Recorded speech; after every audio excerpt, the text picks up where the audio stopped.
is for 2019. A lot of good things coming. And maybe Alexa will listen to me. Alexa, off. Yeah. 1 for 1 today on women listening to me. My wife did this morning, you got 4 more. I know. I got a ways to go. It's always a fun game. I've done this several times with Alexa, and she sometimes doesn't listen. This is actually 70. This is the 70th? Yeah. That's a 71st? Man, well, look at that. Rain Man. This is, I tried to throw that out there, so it's the 70th episode. All right, guys, on this jam session, Troy Olsen stops by. And as you just heard, this is the 70th episode of the Bob Mortgage Jam Session. Appreciate you stopping by. Thank you for the opportunity. Like the office, like the energy and the vibe out there.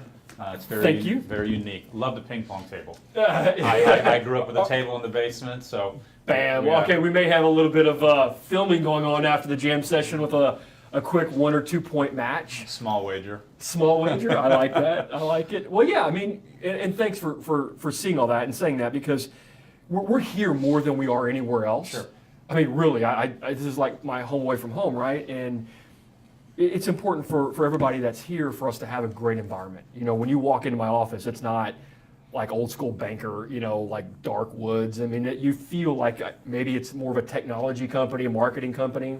Now, there's definitely energy, the decor, the style. I love it. I really do. Well, and that's big. I took a picture of that table. So. Yeah. Okay. Well, that's big coming from you, because you look at style. You look at interior design a lot, doing what you do. So hey, man, I like that. And guess who designed it? You did. I did on Pinterest. Nice. I had all this vision of what I wanted. And I'm like, how do I tell people what that is? So I went to Pinterest, created my Pinterest board, and so I could at least show my designer the visuals of it. So I love it. I love it. well, man, I'm excited to have you on the show. I mean, this show, this jam session, is all about you. Okay. And what's important for me is, I know a lot of people on this camera is going to know who you are. Big shout out to Troy. But some of these other cameras, we got 4 other ones rolling. Is I want my audience to know you. Okay. And I want them to be able to know who you are, because I mean, you're a powerhouse in the real estate community. I mean, you impact a lot of people's lives. And I want to be able to showcase that. And so maybe 6 months down the road, a year down the road, somebody reaches out and says, man, Bob, thanks so much for connecting me with Troy. This is what he did for us. That's what I want this jam session to be about. So from a macro standpoint, kind of high level right now, just give everybody a kind of a 30,000 foot view of who Troy Olsen is and what you do. Sure. So Troy Olsen, Century 21 Judge Fite. I've got a real estate team based out of Frisco. I've been with this brokerage firm for the entire 14 years that I've been here in North Dallas. I love real estate. I'm passionate about it. I love Dallas. You know, when I first got here in the fall of 2004, one of the things that really set in with me was growing up on a farm in Wisconsin and also liking the big city. Dallas offers both. So living in Frisco, I can be downtown, you know, at a Mavs game in 30 minutes and do all the downtown stuff. And I can be, you know, out in the country, you know, north of, you know, Salina and out towards Sherman in 30 minutes as well. So I get to do kind of both of my lifestyle interest right here. I love that. I'm from small town Texas, right? So Wisconsin, Texas. I'm small town Texas, and I felt the same way in that, you know, it's close enough to. I mean, especially when I moved here in Dallas in 93. You know, I mean, Frisco was still farmland, right? So, you know, it kind of felt a little bit different than even what it does today, but it does give me the opportunity to get out to East Texas and things like that, and really, you know, kind of get into my roots that way. But what I also love about Dallas is it gives me 2 airports, major airports, right? Because we have other ones in McKinney and Addison, but 2 big airports that can get us anywhere that we want to get to in this world, and typically with a direct flight. I'm going to challenge you on your small town. Define small town. Population. Okay, roughly. yeah. Okay, so for me, small town was, when I grew up there, it was like just under 6,000 people. Okay, that was small town to me. Now I know there's some small towns, you have a sign that says enter this town, and on the back of the sign it says leaving this town. So right? we were 425 people in my hometown. So 13 kids in my class. before a consolidation. So culture shock galore as I went from 400 to 50,000, where I went to college. Oh my gosh. So how many, 13 people? 13 kids in my class. Could you graduate, could the graduating class fit on like a grand piano? Like all y'all sitting up there on a grand piano? Pretty much. So my 8th grade year, we consolidated with a neighboring town. So I actually graduated with 47 kids, but before the consolidation, it was 13. Hopefully you got like valedictorian, most likely to succeed, the best athlete. You got all that, right? We weren't competing with a lot of people, so it was a numbers thing. So, well, you started in real estate 14 years ago.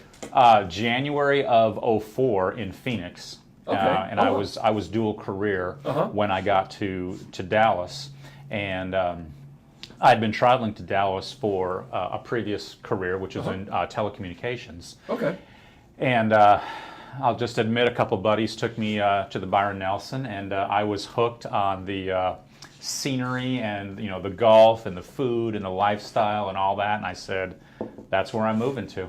And here I am, and I love it. So what? So it's telecommunications.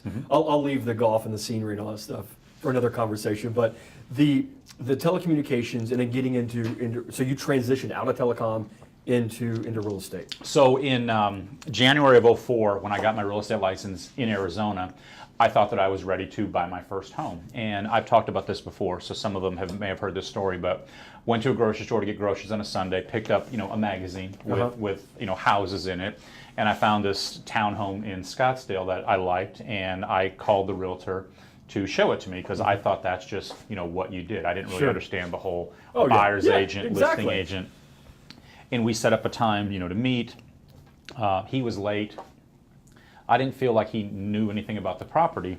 Okay. So I just said, well, I'll just go get a real estate license and I'll do it myself. So that's kind of been my mindset, just do it yourself. Sure. Learn the hard way. I didn't end up buying that place because I wanted to go get my license, represent myself, make money on the deal. So a couple months later, when I got done with my real estate license in Arizona, I bought my first place. And then we all know what the real estate market kind of did in '04 and '05 in Phoenix. It started to dip, and I had been traveling over here as with my telecommunication job as part of my territory. And the real estate market over here was, obviously didn't go through the crash, if you want to call it, that the East and the West Coast went through. So I got my real estate license here before I moved here. So when I got here, I was licensed and I was up and running. Yeah. And I didn't know anybody when I got here, so I had to, grind it out and talk shop. And as I met people, my sphere of influence, grew bigger and bigger. So I did real estate in both states in '05 and '06. And then at the end of '06, I kind of decided it wasn't really worth the cost of travel and trying to run two markets. Two markets, yep. So my Arizona real estate license is inactive right now, and it has been basically since 2006. 2006. So when you got here, were you full time in real estate? No, I was still doing the telecommunication. Okay. I did that for a couple years until I could get my real estate income built up to where my other career was. Gotcha. And then at that point, you decided, hey, I'm going all in. I'm all in. This is it. And how long did that take? About 3 years. Okay. Yeah. So about 3 years in this market. Yep. And then you got that, and then you've been. I've been able to, again. So pretty much 10 years now, right? I mean. Yeah. So almost a decade that you've been doing this full time. Yeah. And it just, building relationships. Obviously, that's how we met. This is what this industry, is all about. So building relationships to grow your business. And each year, up until 2018, I was able to grow my business, 10 years in a row. And then in 18, we had a little bit of a setback. Correction. Yeah, from 17's production. Sure. But, it's 2019. It's a new year, and we're ready to go. What drives you to continue doing what you're doing? Growing up, on the farm. Farm prices were bad in the 80s. Cattle prices, hog prices.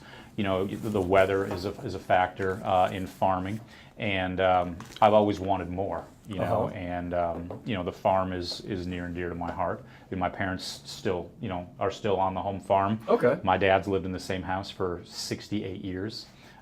So just taking the work ethic that I got from my parents, on the farm, and putting it into an industry that, we have an opportunity to make an unlimited amount of money. And so the drive, the competitiveness comes from having an older brother that was, that's 2 years older than me, that used to pound me on the ping pong table or the football field or the baseball field or the basketball court. So the competitiveness definitely comes from him. Right. But the work ethic, comes from my parents. Absolutely. Yeah.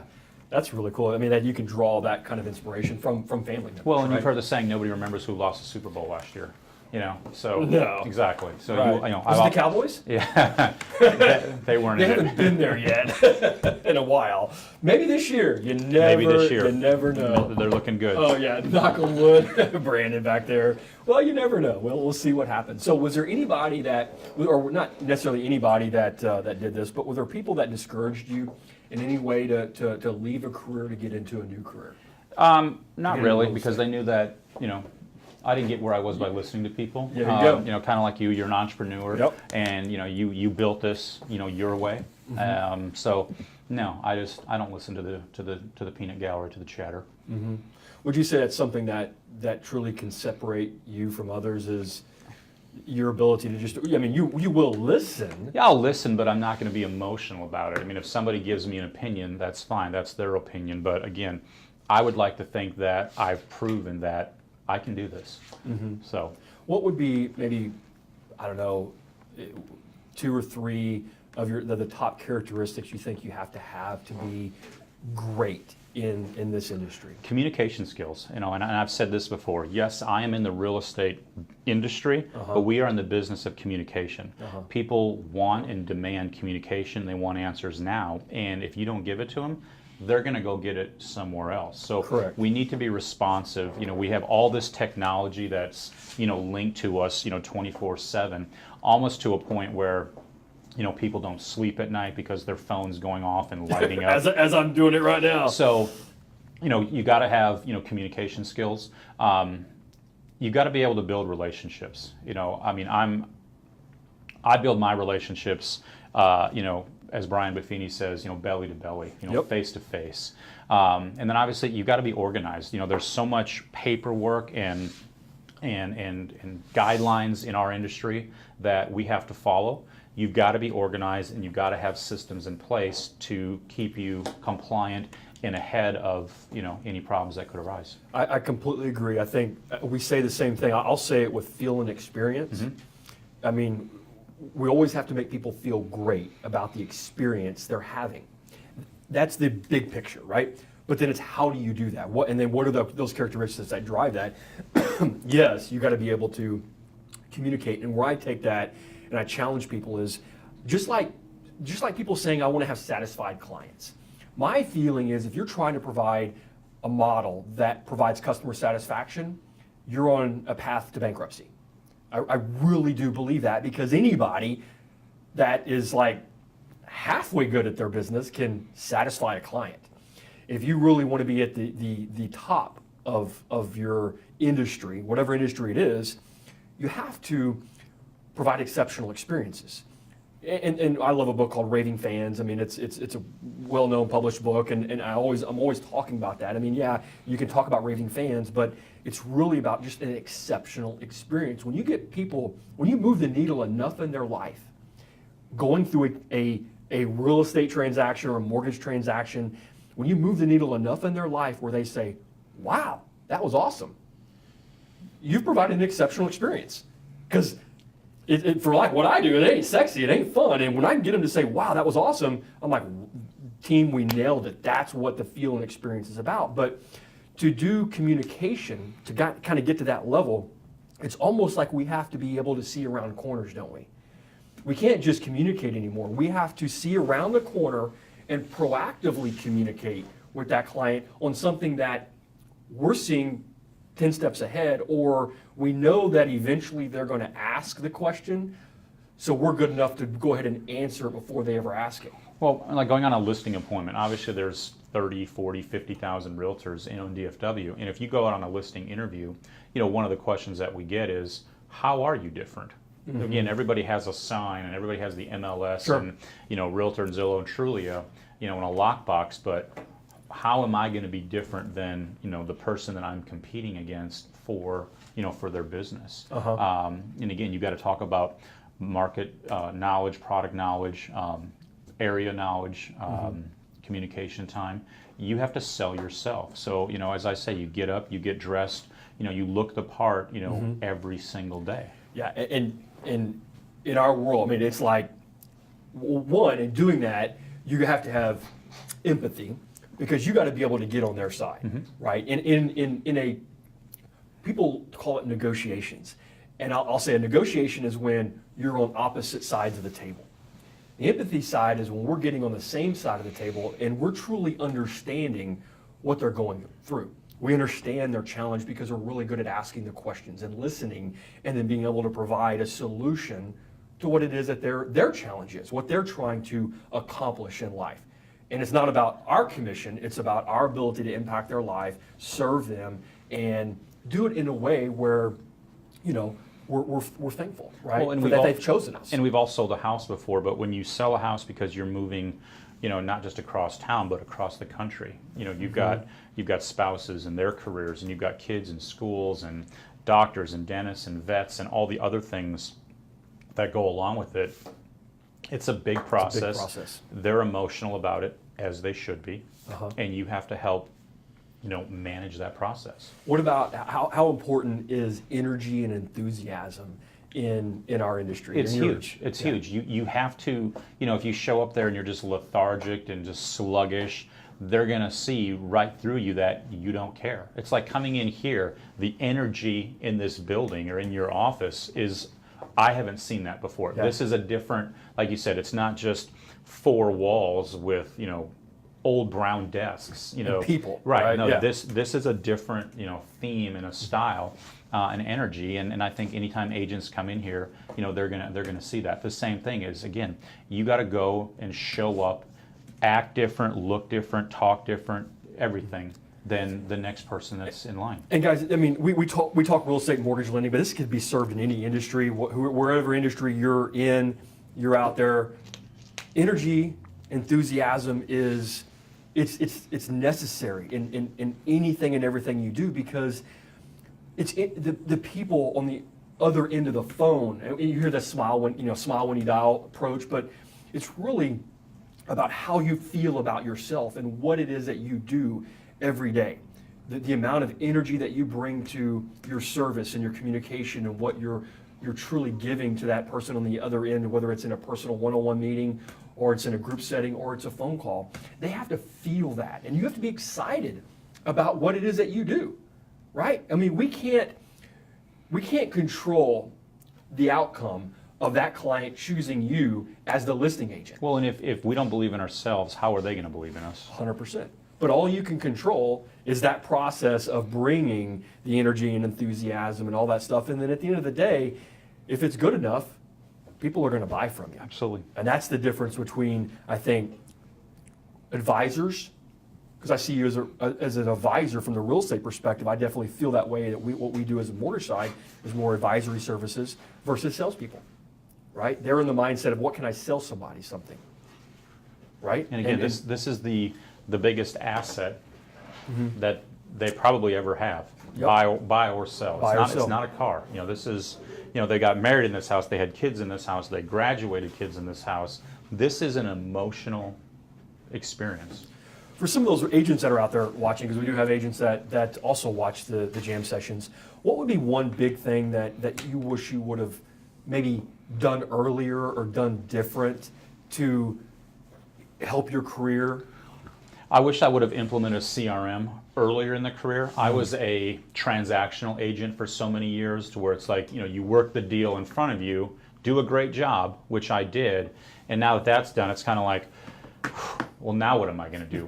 Where in 2012 or 13, I went to Top Agent Retreat, and I saw Brian Buffini for the first time. Okay. And obviously he was trying to sell his CRM, which is fine, but it was all about building relationships above and beyond just the transaction. Okay. You know, the client parties and the pop buys and the mailers and the things to stay in front of your sphere of influence to grow. And that's where it really clicked for me and where it really, took off. Just because you have an iPhone doesn't mean you're organized. No, no. Again, you could have an iPhone full of apps. Yeah, exactly. Right. Again, it's like, well, what CRM do you use?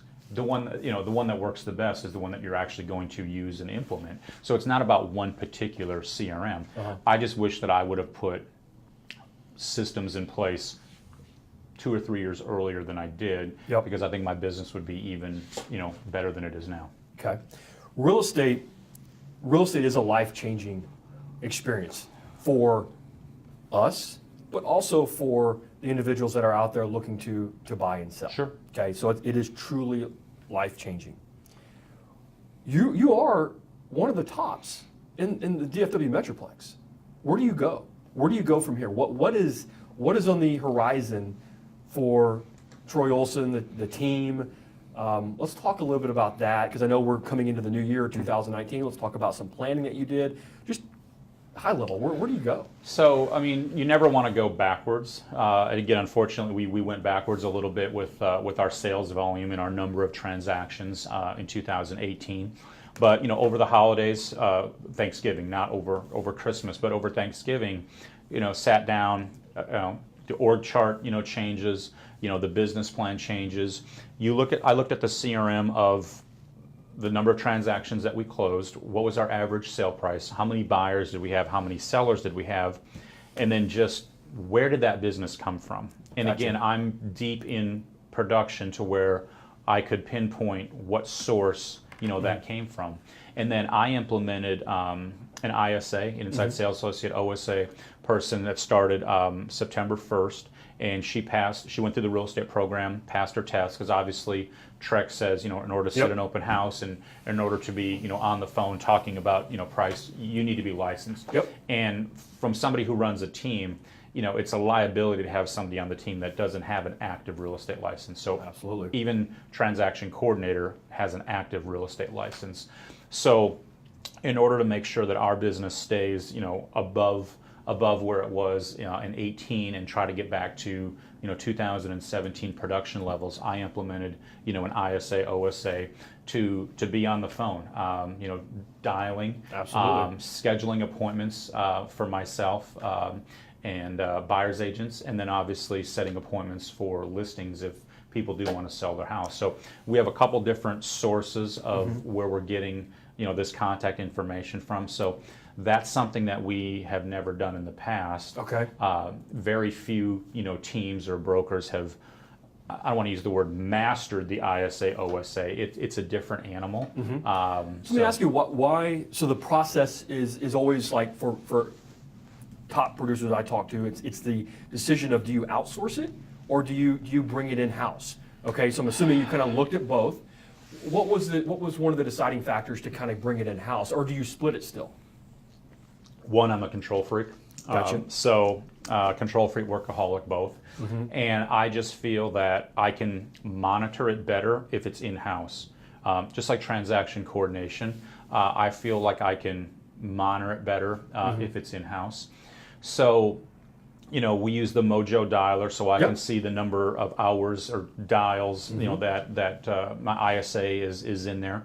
But as far as transaction coordination, depending on how much a transaction coordinator charges from whatever $250 to $450.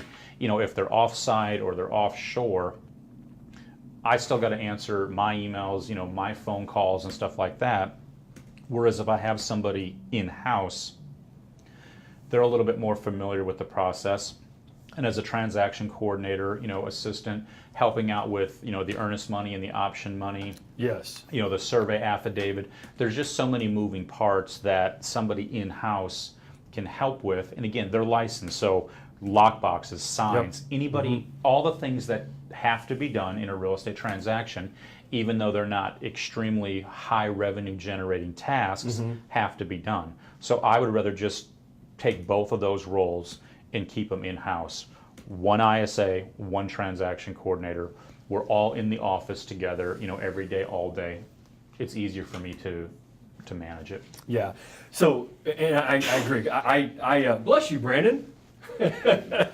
I typically will roll because, what we do as well is, we have lead I don't buy leads, right? I go out there and I aggregate them through all the stuff that we do socially, right? And so all these potential clients come in, and I do the same thing. But I do outsource a portion of my ISA to not offshore, but here in the U.S. to a company that can really just speed to lead is the big thing for me. So, how quickly are we able to get to that client once they fill out a form, right? Once they say they're interested in something, all right, immediately we got to be within 3 seconds to 3 minutes on that engagement with that client via phone call, right? And really all that objective for me was get them on, find out where they are in the buying process, and get an appointment set, right? Either immediate transfer or an appointment set. And then, that typically, that can be handled immediately, or that's a nurturing process over, let's call it a 6-month period, and we utilize, phones and voicemails and texts and all those kind of things. But then, once it kind of goes through that experience, after that part, it has to come internally to the ISAs that I use here. And then we use systems like Mojo and stuff like that to kind of keep the dialers going to find out, okay, because the buying process sometimes can be 12 to 18 months down the road. It's not somebody wakes up on a Thursday and says, I want to buy a house, and they go out and they find it and they're ready to go on a Saturday. A lot of times it could take 12 months. Yeah. Right. So we have to have those plans and those processes in place and the nurturing campaigns to get in front of them and get them at the right time at that point. And we're just kind of getting rolling with it. And something that I've talked to my team about is, depending on how the first 90 days goes with what we're doing, we may add a second dialer that may be in or out, but to start it out, just to find out internally what's working, what's not working. So that do you feel like that's a big part of? I mean, it's probably one of the things that you're looking at doing for 2019 to help get the number of people you're impacting up. Correct. Something like I said we haven't done before, but now we are. Good. Well, I know that you also rolled out a podcast session. So let's talk a little bit about that. Last October, I hired an individual to help really kind of take over, my social media and my digital advertising. So. Video obviously is a big part of this. So I hope so. We're everywhere. My first podcast was in November, and it was just kind of the welcome, the introduction. You've had 3 of them. Correct. Yep. And then in December, I had a home security expert, on with me, Rod Rodriguez, and then with Hawk Security. And then just last week, I had Taylor Stewart from Callbox Storage as my guest. So. It really gives my viewers, my followers, an opportunity to see who key individuals that I work with, whether they need security, whether they're in the market for a loan, whether they're market for storage. I haven't decided who the next guest is, but it's something that we're going to do on a monthly basis. Good. And it's fun. Like I said, we're learning how to do it. Well, you're bringing value to your audience. I mean, I think that's the big thing is making sure I think we got to stay in our own lane. Absolutely. Right? I mean, we don't want to talk about things that we don't really know, right? Don't pose. Yeah, and home security and self-defense is not something that I'm an expert on. I'm going to defer to But you're going to bring an expert on, right? Exactly. And your audience looks at that and says, wow, this is something I need to know. And I think that's important, and that's what these jam sessions are about. I mean, I want to bring experts in so that the audience gets to know them and knows them, likes them, and trusts them, and eventually, they may need the services. Well, in last week, everybody thinks that you just load up a truck and you go to storage and you unload it. Where Callbox Storage, they can bring so much more value with, the RFID, package everything, and it's a turnkey solution. So it was exciting to hear, again, a different point of view because it's a new concept. So where do you see this? I mean, we have, like I said, we got 4 cameras rolling at this point. Where do you see real estate? Where do you see the mortgage and real estate lending industry growing and going as it tries to find a new identity, I guess, to engage with clients? Yeah, I mean, I wish I knew exactly where it was going.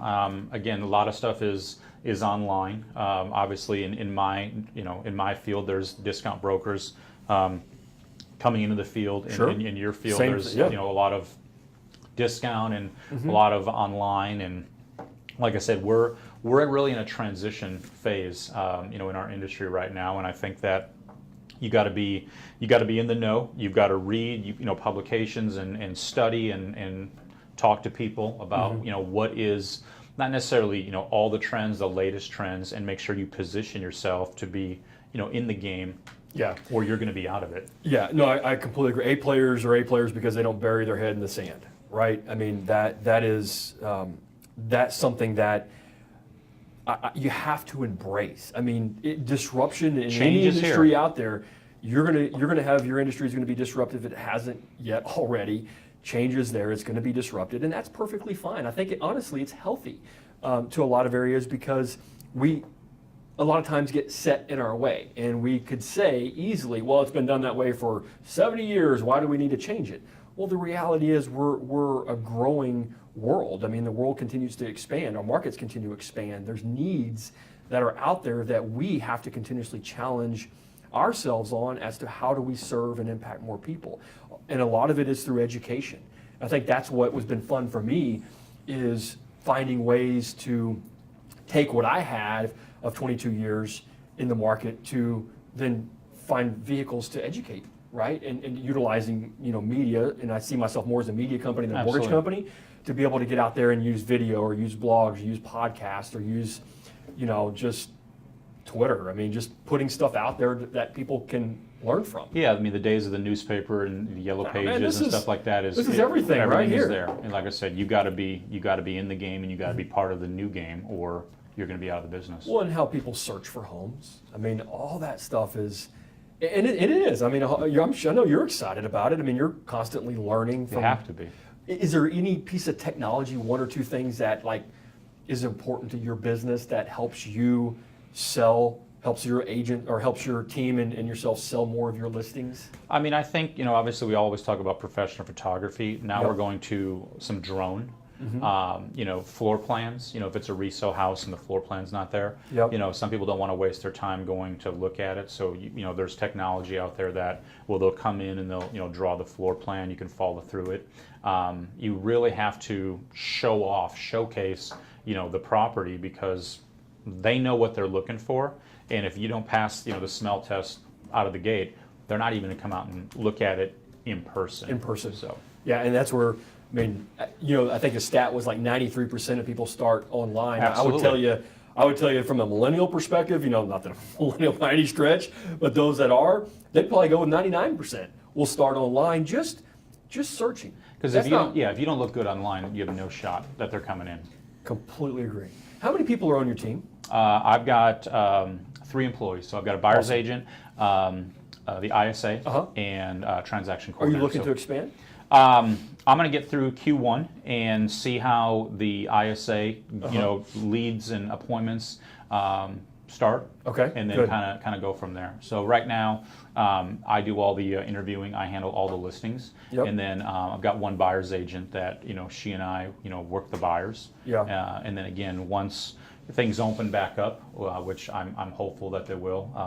I saw an article from the Wall Street Journal. One of my clients actually sent it to me Monday night. I think interest rates hit an 8-month low. Is that accurate? Yeah, I mean, yes. I mean, everybody's talking about, interest rates are increasing, but most don't understand that.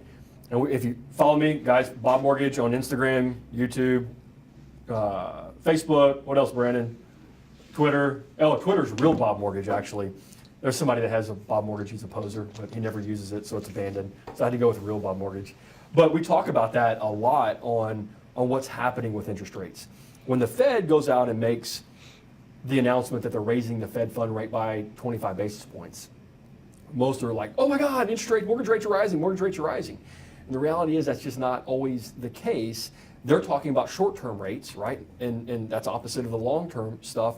We've already typically priced in that quarter point leading up to that announcement by the Fed, whoever the Fed chair is at that point. We're more concerned about comments that are coming out of the Fed meeting, right? What are they talking about as it relates to future, Fed increases, Fed interest rate increases? Are they more aggressive and talking about, well, now we're going to have 4 more for 2019? And the reality was, when they came out of that meeting in December, they said, oh, we're looking at 2. So all of a sudden, bond market went up, which when the bond market's up, interest rates are down, and that's been a positive thing. So we've seen short-term interest or long-term interest rates actually start decreasing. So we're hoping that, again, that gets some people that are on the fence off. We're through the holidays, everybody's back to work. So like I said, we're hopeful that it opens back up again.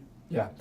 Yeah, it's definitely an interesting time. The first quarter of our industries are always, it's always, you're looking at it saying, okay, what did we do from really September, August, September, all the way through December, because that's what's driving all the activity for that first quarter. Because really after that, people just take over. The markets take over, and there's so many individuals out there that are buying homes. Now, how do you see with a lot of the companies that have moved in, the things that are on the horizon for 2019? People were saying, well, we got a market shift, right, and home prices are depreciating. I wouldn't use that word. Yeah, and something that I read, again, this was probably right before Christmas, that it was something from Inman, Inman News that I subscribe to. It said that, 2019, 95 out of 100 experts say it will be a normal year. We should expect appreciation between 3 and 4%. Obviously, 15, 16, 17, 18 were unusual. Right, and now we're going to just go back to a normal world. Here in North Dallas, it's been abnormal for 4 years. We just got to buckle up and again get back to the basics of doing the things that we never should have taken our eye off the ball with, staying in touch with our sphere of influence. So if we go back to normal, we'll be fine. How's inventory out there? I'm sitting on a dozen listings right now, and it's been slow. I'm not going to lie. The month of December, it was slow. Showings were very, kind of sprinkled here and there. Not that one was showing, more than the other. We just weren't getting, and that's what you got to do when you go out and interview for a listing. You have to educate the homeowner, the seller, that this is not 2016 or 17. The buyers aren't standing in the driveway, fighting over your house. So days on the market, is up. It's going to be up a little bit, yeah. Absolutely, price reductions. But look, and this is not a negative thing on this marketplace at all. This is just right sizing a lot of the areas that are out there. Like you said, we don't have 30 buyers that are standing out there in front of an open house ready to put an offer on day one, but the homes are going to sell. Absolutely. And what we saw was maybe the house was at $400,000, and because there was 30 buyers that they knew were going to line up, they maybe priced it at $415 or $420, knowing that they're going to get it. Absolutely. Right? And the buyers were willing to pay that difference, even if it came with cash. Now that house that was at $400 is now really being priced at $400, which is being right-sized. That's not depreciation, guys. That's just right-sized pricing, because it's still at the market side. And then it's gonna sell. It just may take 30 or 45 or 60 days. And it may sell at $390, not $410 where it would have 2 years ago. Right. And then what you're doing though is strategically going out there and realizing that and saying, I'm gonna go find more buyers now to then cultivate and help sell those listings. Yeah, there are buyers out there. There are still people moving here. There are still businesses moving here. You just, you have to be, in front of them. I have a call after this with a buyer that said, she had reached out to a couple agents and nobody had called back. And something that, Jim Fite, our president and CEO, always said is, check in, don't check out. A lot of agents just take the month of December off, and those of us who don't are the ones that get to talk to buyers like this and ultimately end up representing them. We're in a 24/7, 365 business. And I'm okay with it because it does provide flexibility, though. I can, if I need to check out for a couple hours, I can check out for a couple hours. Yeah, But when the you have a reality- good team behind yeah, you, I got a whole you team. can do that. Yeah, but the reality is, this is why this is always here. Why I was answering the text a while ago.